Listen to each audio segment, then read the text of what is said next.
Excuse me, sir. Sir, we are streaming the event live, so if you can put the mic on your quarter, wherever you're comfortable.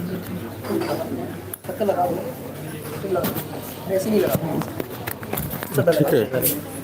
इसको नीचे करो, इसको नीचे करो, और ऐसे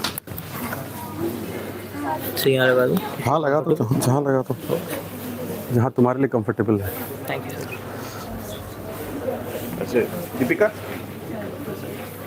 Himanshu, she is also in our department. Hi. She is from this school.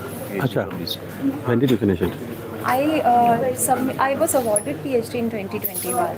Who was your I also supervisor? work on Professor Divendu Gandhi and Motion. I work on consumer expenditure data, specifically dealing with issues of conspicuous consumption and social status signaling and caste. Okay. So nice to have you here.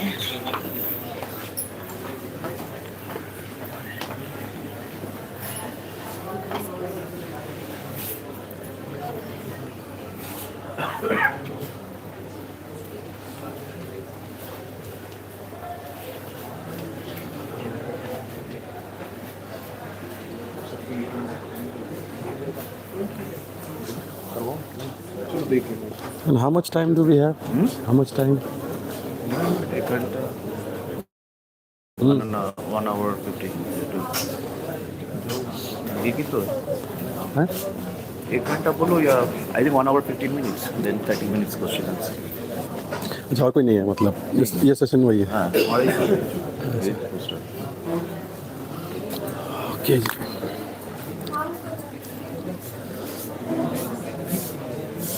Ma'am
A very good morning to everyone present here today. It gives us immense pleasure to welcome you all to today's academic session. I am Srishi Dudeta and joining me as my co-host is Prachi Kala. Together, we have the privilege of serving as your hosts for this event. On behalf of Equilibrium, the Economic Society of PGDAV College, we warmly welcome you to today's academic session titled What Happened to Poverty in India After 2011-12. This theme encourages us to reflect critically on one of the most pressing and complex questions in contemporary economic discourse. We extend our heartfelt appreciation to all the dignitaries present with us today. We offer special gratitude to the IQAC coordinator, Dr. Indranil Chaudhary, for his gracious presence, continued encouragement, and unwavering support of academic initiatives such as this. It is a privilege to introduce our distinguished guest speaker, Dr. Himanshu, Associate Professor of Economics at the Center for Economic Studies and Planning, Jawaharlal Nehru University. His research in development economics, covering poverty, inequality, employment, and rural transformation in India, reflects both academic excellence and meaningful policy engagement. We are confident that today's session will provide valuable insights and meaningful perspectives for all of us. We now respectfully invite our esteemed guest, Dr. Himanshu, the IQAC coordinator, Dr. Indranil Chaudhary, TIC Mr. Vishnu Gupta, Dr. Chandrakanta Gupta, and our esteemed faculty members to kindly come forward for the ceremonial lamp lighting, a timeless symbol of knowledge and enlightenment.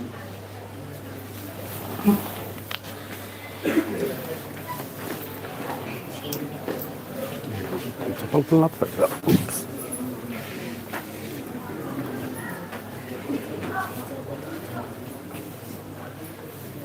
Where's the...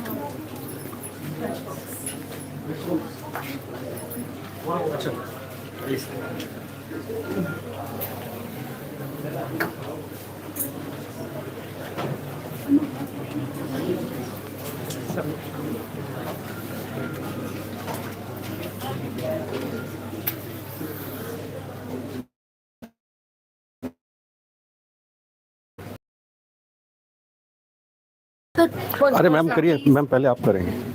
Thank you so much. Okay, that's it.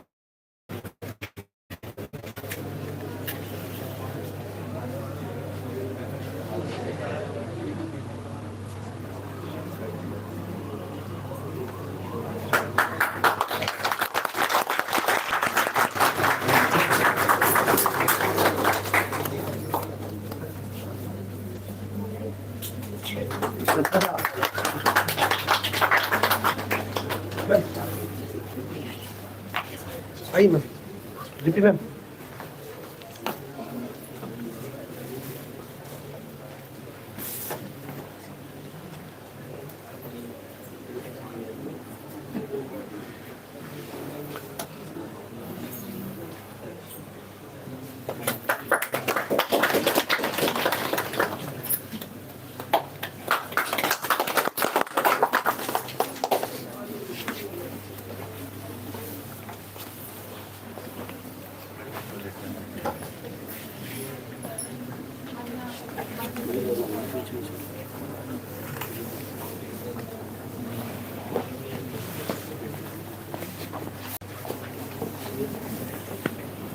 Before we proceed further, we would like to request our guest of honor, Dr. Himanshu, along with our IQ coordinator, Dr. Indranil Chaudhary, our teacher in charge, Mr. Vishnu Gupta, and Dr. Chandrakanta Gupta, to join us on stage.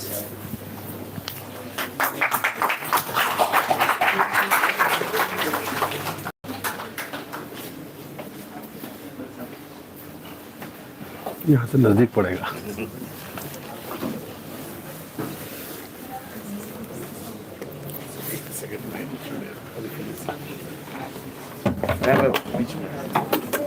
मैं करती हूँ.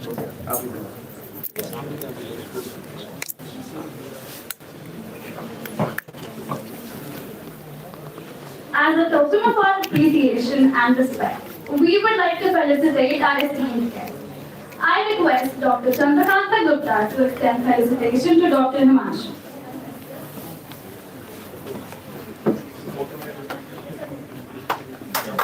Thank you, ma'am.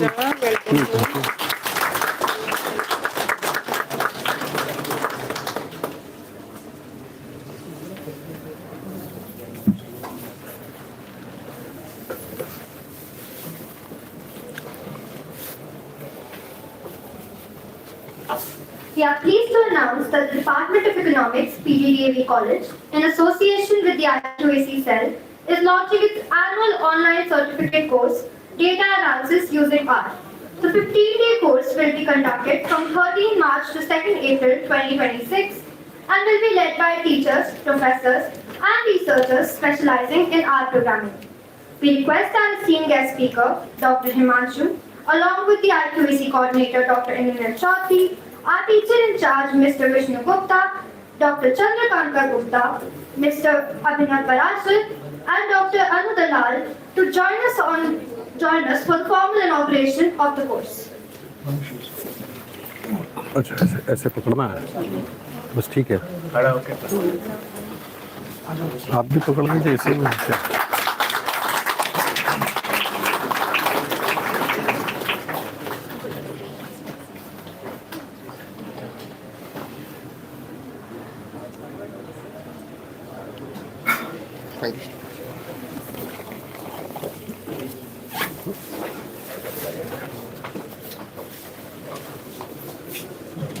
To help us know more about our distinguished speaker, we now invite Dr. Rimpi Kaushik to formally introduce our guest to the audience.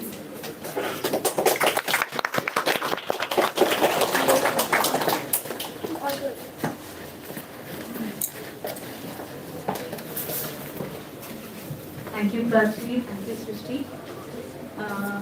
A very good morning and warm welcome to our distinguished guest, Dr. Himanshu, respected Chandra ma'am, our IQAC coordinator, Dr. Indranil Chaudhary, and TIC, Mr. Vishnu Gupta, respected members of the faculty and dear students.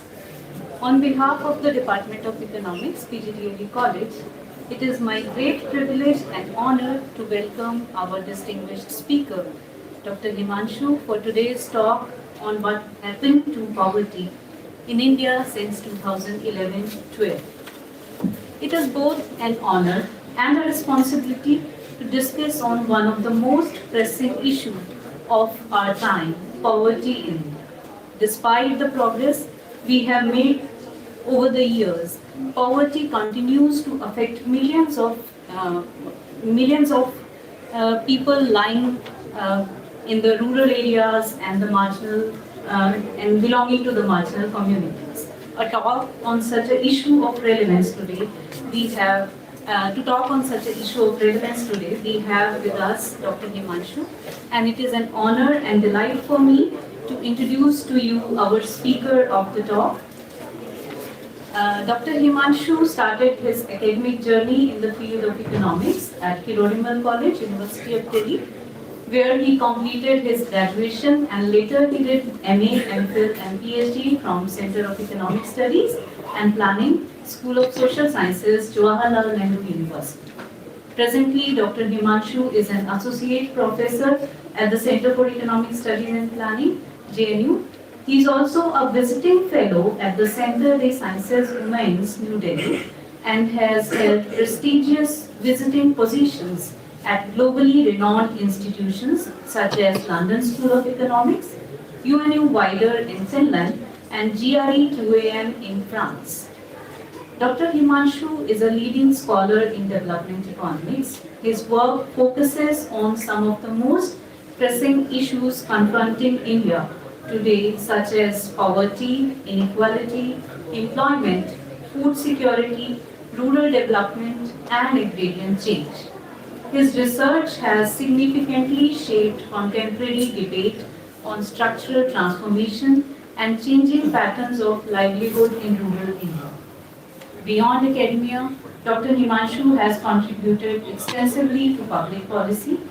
He has served on several important government committees, including the Expert Group on Measurement of Poverty, popularly known as Tendulkar Committee, as well as committees on the National Statistical Commission, Reserve Bank of India, the National Human Rights Commission, and various ministries of the Government of India. His engagement reflects a rare and valuable bridge between vigorous academic research and practical policy making. One of his landmark contributions is the book How Lives Change, Palanpur, India and Development Economics, co-authored with Nicholson Stern and Peter Lanu and published by Oxford University Press.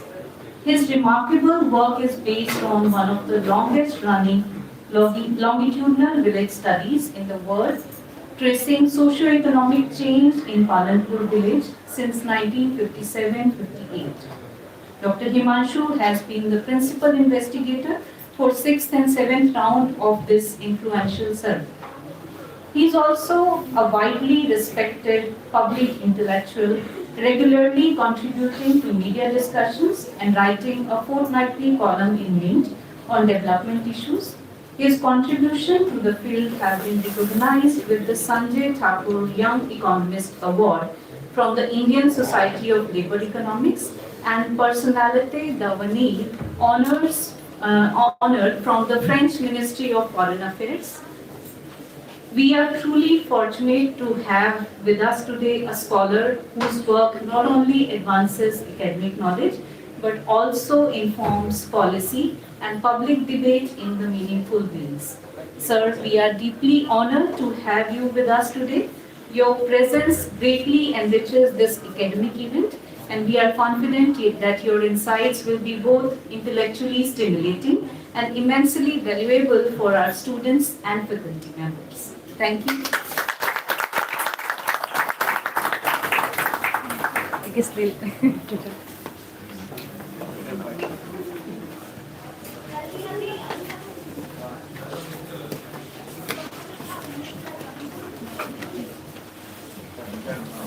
Thank you, ma'am, for that gracious introduction. Before we proceed further, may I request the rest of the panel to please settle among the audience in anticipation of Dr. Himanshu's lecture.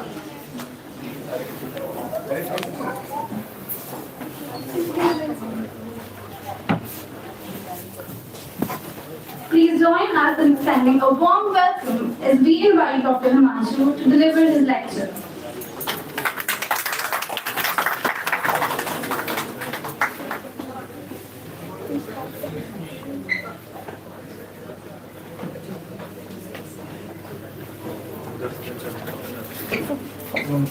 Thank you.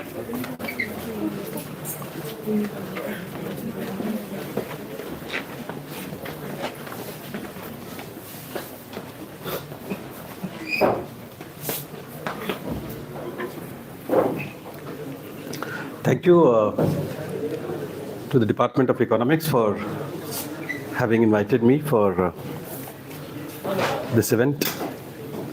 I'm happy to be here. I used to come here as a student, but haven't come to the college for a long period of time. But know most of the people in the economics department, have interacted with them in different capacities. And it's always a pleasure to come back and talk about issues that concern the society, but more importantly, with the younger students who will be the one who will be carrying the torch of further research into that area. Now, the issue that I have picked up is something on issue related to poverty, something which has been in discussion for quite some time, and I call it as a poverty debate. There was actually a very famous book by Angus Deaton, The Great Indian Poverty Debate. And in some ways, the debate actually continues. The debate itself has continued, although the contours of the debate have changed over a period of time. So what I'm going to present to you is the current state of the debate and what do we make sense of it. You might not get any definitive answers to the question as to what happened to poverty after 2011-12, but you certainly can form an opinion as to what could have happened, even though we don't have concrete data to present to you as to what has happened definitively. Let me quickly give you the presentation. And so what I'll try and do is to keep the presentation short, and then we can have a probably longer discussion. You can have questions and whatever. You're free to ask questions in between also if you feel like, if there is something which you don't understand. But after the session, I think after the presentation, we can have a longer discussion on some of the issues that I'm going to talk about. So the debate itself is something which is, in a sense, now much more open and wide in that sense. You would have read the newspapers, you would have heard it in TV channels or in social media that we now are claiming, at least India is claiming, that we have eliminated extreme poverty. We have now completely eliminated it. We don't have any extreme poverty. It's a good thing. The only problem is that this conclusion itself is something that needs to be looked at far more carefully than the way it has been presented to the public. The presentation in that sense would like to, at least particularly I would like to do is to give you some idea of what the debate is all about, where are all the estimates lying around, and bring in some other evidence as well, other data sources as well. Because ultimately what matters is what we call as the smell test in economics. If it is good, it has to smell good. It has to feel good. It has to, you to see it as something which is there. And that is something where I will try and bring in some other evidence to give you a flavor of what is available from other data sources. And then finally, I'll add some other information sources to get to a conclusion as to what is happening to poverty. So something will be slightly technical. I'll try and keep it as little technical as possible. But if you do have any questions on that, please do raise your hand or we can clarify on this one. So the context is well known. I mean, on 26th of April, the World Bank, which is the agency which monitors global poverty, they came out with their estimates. And they claim that India is now has only 2.3% in 22-23, sharp down from 16.2% that they reported in 2011-12. And this is not very different from other estimates that we are getting it from. Many people have actually talked about. Shamika Ravi talked about, and she said that it's around 3.9%, both in rural and urban areas.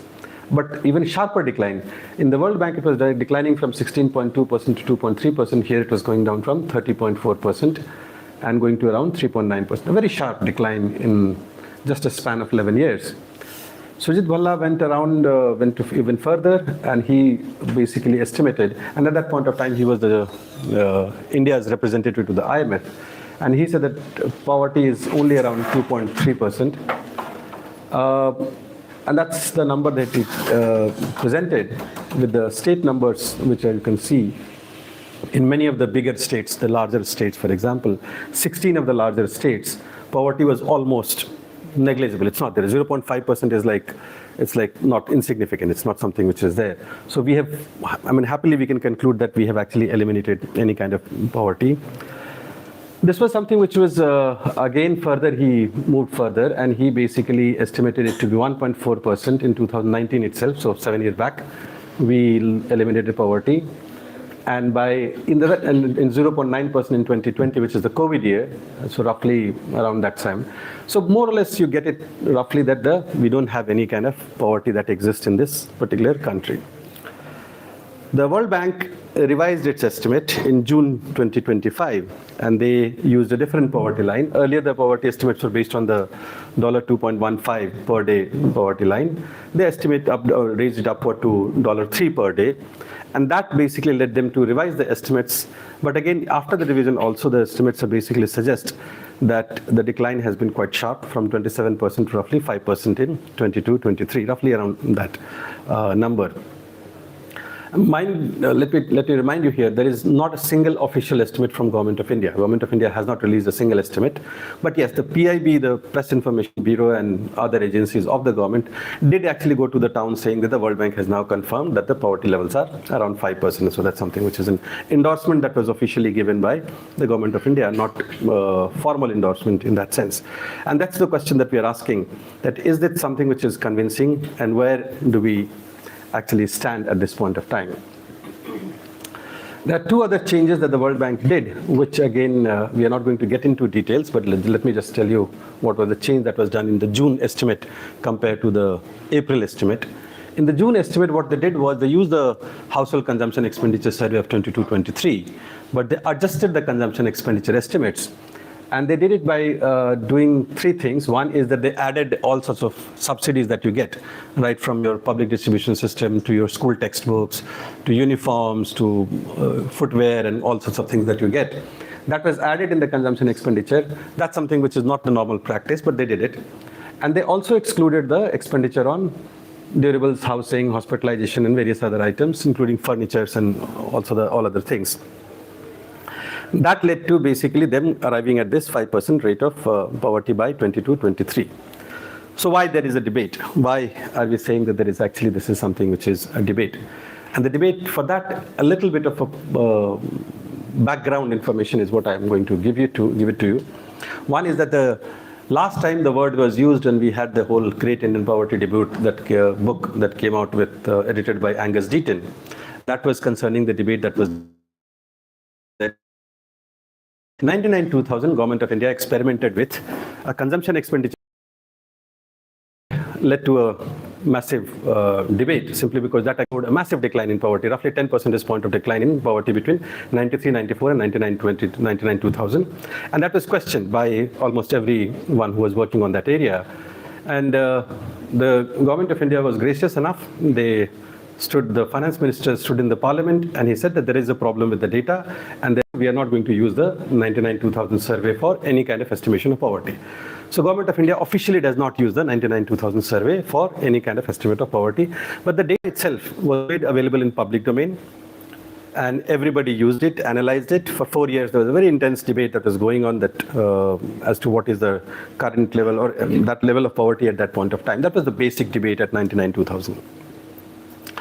The 99-2000 debate was triggered by availability of data. The unit level data for the first time was made available, and people could use it and people could see what was the problem, and then they came out and said that, look, this is a problem, that's something which needs to be taken care of before we can finally say that the poverty numbers are right or wrong. That's something which is the case. The debate after 2011-12 actually starts from a completely different kind of a understanding. The debate starts from absence of any data rather than the release of the data that the government itself did.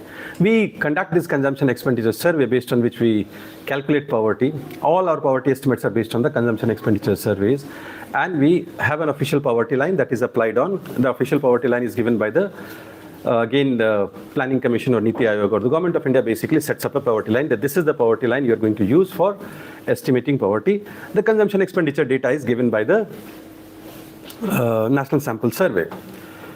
Now, this was the situation in 99-2000. Every 5 years we do it. So after 2011-12, after 6 years gap, we did it in 2017-18. Now, 2017-18 consumption expenditure survey was done with an exactly identical methodology, questionnaire, sampling, everything was same compared to 2011-12. So ideally, we should have got some kind of a poverty estimate in 2017-18. But the 17-18 survey was done, a report was not coming out, even though the report was approved by the National Statistical Commission, the National Sample Survey, and everything was happening. It finally happened that finally a journalist leaked it out in the press. It came out in the newspapers. And when it came out in the newspapers, it came out in the morning newspaper, it came out, and by 5 o'clock, the Government of India had issued a notice saying that nobody can use the data. The data is completely banned. Nobody can. And they said that there is some quality problem, something which was there. But it happened immediately after the thing came out in the morning newspapers. So we were not allowed to use the 2017-18 data. By the way, this happened for the first time in the history of National Sample Survey, that any data was withdrawn. It was something which was where there was a ban on using the data itself. So that's something which was created a gap in a sense. We don't also have officially a poverty line after 2011-12. The last poverty line committee was the Tendulkar committee, which submitted its report in 2009, and that was accepted by the government at that point of time. But even then, people felt that the poverty rates are low. So there was a popular demand that the poverty rates are low. And so government set up another committee, the Rangarajan committees, headed by C. Rangarajan. And that is a committee which went into estimating a poverty line and poverty estimates also. They submitted the report in July 2014, and it's something on which we don't know anything because the government is, the report is there on the website of Niti Aayog, but the government has not taken any decision on it, whether it is accepted or rejected or nothing, we don't know. So technically, for all purposes, the Tendulkar committee line is the official line that we have. Currently, that's the line that exists. 17-18 data, obviously, we cannot use. So after 2011-12, there is a complete absence of what has happened to poverty after 2011-12. So this is something which I've already told you that this is something which was there. It was withdrawn, and people didn't know. I mean, why was the government never came out with a solution, some kind of a statement as to what is wrong with the data. They just said that something wrong with the data and we are withdrawing the data. But finally, they did set up a committee to examine what was, because people said that, okay, if they're saying there's something wrong with the data, tell us what is wrong with the data. So the government did set up a committee. That committee said there's nothing wrong with the data. They set up another committee. That also committee said that there's nothing wrong with the data. Then people said that at least bring out the report. Let us examine. That also was not done, and that's how the situation ended there. So we now have the situation which is there in 2011-12. Remains for us the last official poverty estimate endorsed by the government. And by the way, poverty estimates are not just an academic curiosity. They determine a lot of things, including your transfer to the states, how much programs will be distributed across states. Everything is determined, including your, for example, the national food security entitlement or other things. Various programs actually go depending on the proportion of people who are poor in a particular state. So that's a number. And we are still using the 2011-12 number, so we still have not yet revised it. And in between, what has happened is actually going to affect the population because their entitlement are dependent on how much the money goes from the center to the states. So we, before I get into the technicalities of the next issue, just to give you a rough idea of it, you know, the consumption expenditure survey is a simple survey, which we have been doing. We are actually one of the pioneers of conducting this survey. And this is a survey that is available in India from 1950s onwards. So we basically, the National Sample Survey goes and asks questions to the households as to how much do you consume. And they ask for roughly 350 to 400 items, right from rice, wheat, your vegetables, fruits, and all sorts of items that they ask, right from your non-food items as well, clothing, bed sheets, and everything is asked. 350 items roughly they ask. They ask this question with a recall period or reference period. The recall period or reference period is, so when you ask a person a question, you have to define how much did you consume in a time frame. So here the question can be, how much did you consume yesterday? How much did you consume last week? How much do you consume last month? How much do you consume last 3 months, last 1 year? You can ask also, but you have to define. We are asking as to what is the unit of time that you are doing it. Now that unit of time earlier used to be, and that was based on a very scientific experiment that was conducted by the National Sample Survey Organization in the 1950s and 60s itself, which basically suggested that the recall period of a monthly recall period is the one which is the most appropriate for obtaining information from the household consumption expenditure survey. And this is what was done by India, which was used till the 1990s. And we call it the uniform recall period, which is the same recall period, which is a 30-day recall period for every item of consumption. We shifted to what is called a mixed recall period in somewhere in 2004-5 onwards, is when we shifted for what we call low frequency items, the items which are not consumed on a monthly basis, but are items which are consumed on an annual basis, which is like education. You don't pay your fee every month, you probably pay it by semester, or for example, durables, clothing, footwear, you don't buy it. So what we call is the less frequently consumed items. These 5 items were where we collected the data on the basis of annual recall period. We did another survey, a pilot kind of an exercise. We have always been trying to improve on the way how the data has been collected. And the last one was done in 2002. The National Sample Survey did an exercise, again the same kind of an exercise that they'd done in the 50s, 60s and later, which is going back and basically asking the households as to how much do you consume. So the way the exercise is done is a very simple exercise, is that you have a the population is divided into 4 same sample, similar samples. And in all the 4 samples, the composition is very simple, similar. And one household group, you ask how much did you consume last week, yesterday, last month. And then in one household group, which is the reference category, is where you actually measure how much people are consuming, right from how much salt you're consuming to how much of bread you are consuming to how much of potato you are consuming. So investigators actually measure it. And then they compare with the ones, and then they come to the conclusion that people who are reporting on weekly recall period or monthly recall period or a daily recall period are the ones which are closest to the truth. And that's how we followed. So we shifted now in 2009-10 to what we call the modified mixed recall period, where now we are using 3 recall periods. We are using 7-day recall period for some items of consumptions, and we are using 30-day recall period for major items of food consumption, for example, your cereals, pulses, and those ones, and all other items of consumption. And the low frequency items are being consumed, collected on the basis of an annual recall period. And this is called the modified mixed recall period. So in 2011-12, we have the Information on Consumption Expenditure Survey for all the 3 estimates. So you can get the consumption expenditure estimate from on the URP basis, on the MRP basis, and on the MMRP basis. All 3 are available for entire country as such. The Tendulkar committee shifted the poverty estimate to the MRP. Rangarajan committee shifted to the MMRP, which is the modified mixed recall period. Just a preliminary, I thought that it should be important for you to understand. The reason I'll come back as to why this distinction is important is that it matters as to how you are measuring poverty. Now, this is something which is the trend of poverty, which is from Tendulkar Committee's calculations. So you see between 93-94 to 2004-5 to 2011-12, this is what happened with the poverty headcount ratio. It actually declined between all three time periods up to 2011-12. But not so much in the number of poor between 93-94 to 2004-5. Although poverty ratio did come down, the number of people who were poor did not come down simply because population also increased at that point of time. But between 2004 to 2011-12, there was a sharp drop in the percentage of population who was in poverty, but also the number of people whom were lifted out of poverty. Roughly 14 crores or 138 million people actually were lifted out of poverty between 2004-5 to 2011-12. And that was a rapid improvement that you can think of.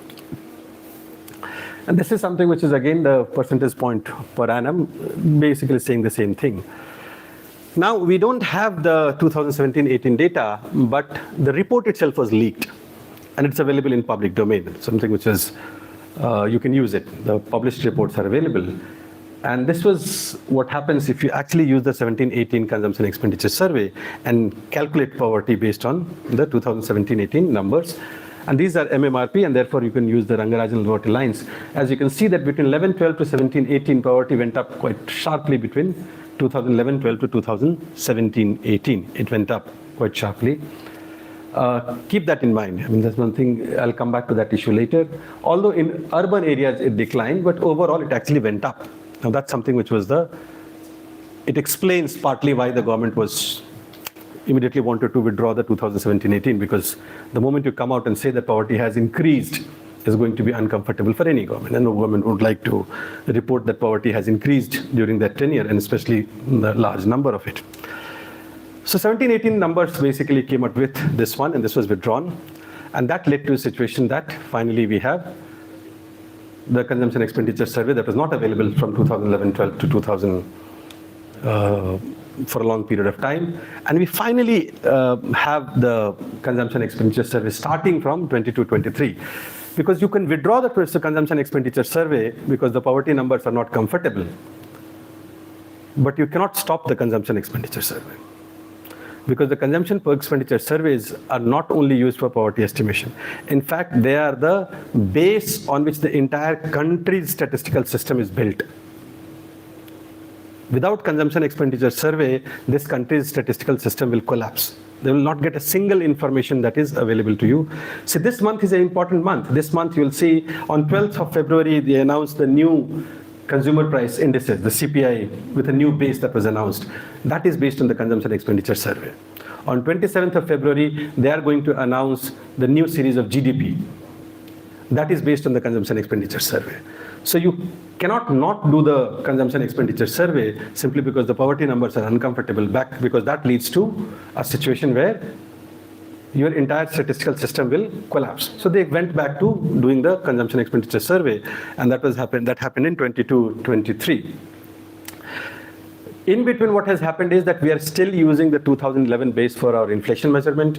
We are still using the 2011-12 for our IIP, for our WPI, for our GDP base, for everything we are using it.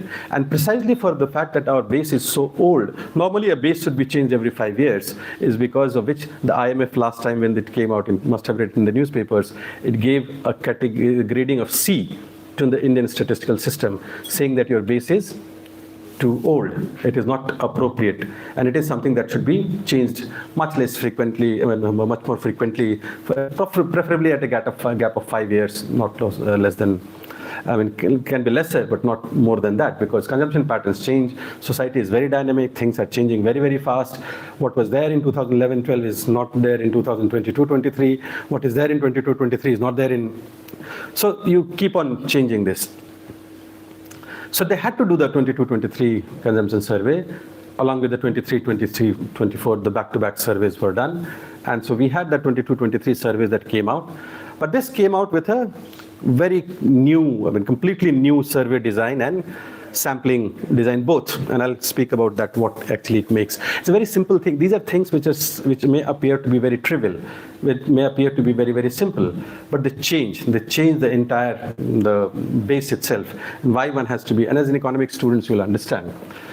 So this was something which was done in 22-23, and the normal practice that we have is that we have the survey which is conducted in one shot. That you go and you ask a person all the questions which was related to consumption expenditure survey. That's a normal household survey that you do. This time, the government decided to split the survey into 4 questions. So the same questionnaire was split into 4 parts. One was the household demographic block. The second was what we call as the food block, which is that only consumption on food was collected. The second was the durables that was collected. And the third one was what we call the consumer services and other miscellaneous items. But the 4 questions were canvassed, were collected from the respondents, not in one go. It was done with a gap of 1 month. So for example, in the first month, we went and collected information on a food expenditure. Second month, you went and collected it for durables. And the third month, you went for did it for consumer services and durable. Now this is, you don't have any such, in any instance anywhere in the world where this kind of a sampling strategy has been followed. It has its own complication, and I will try and give you some kind of an answer as to why this is so complicated. Even the sampling strategy was something which was changed.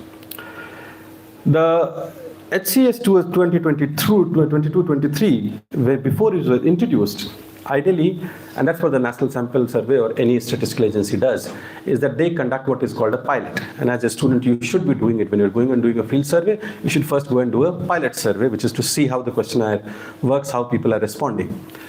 There was no pilot done.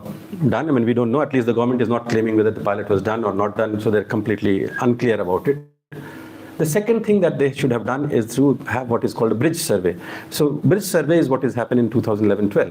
So when you're shifting from the old to the new, in the new period, what you do is that you do even the previous one, so that you can compare the two, and then therefore some kind of a linking factor can be established as to why things are becoming different. You suddenly don't change because you lose comparability earlier from the previous period. So they didn't do any bridge survey.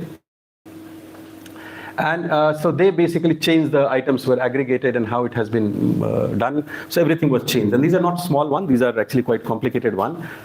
The biggest change was in terms of sampling design. So what they did was they changed the sampling, and particularly on sampling in the urban areas is which I'll point out to. See, the sampling is very important. What we do is that the fact to make sure that the sample that you collected and the data you collected is representative, the sampling is the most important thing. It has to be representative of the entire population.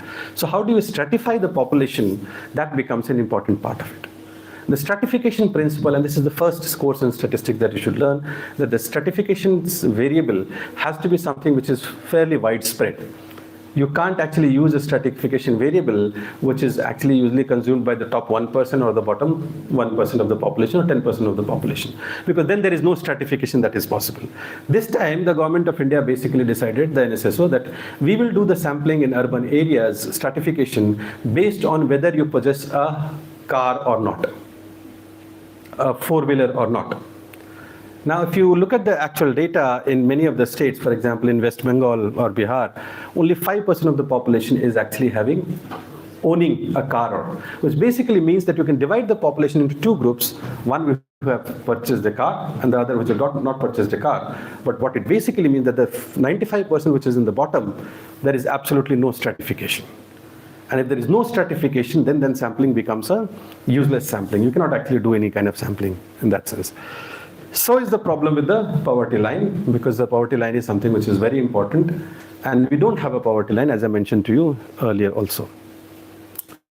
Let me come back to as to what are the issues. The first issue which was there is that and the reason why I told you about the MRP, URP and MMRP. It's a very small point, subtle point, but try and remember this.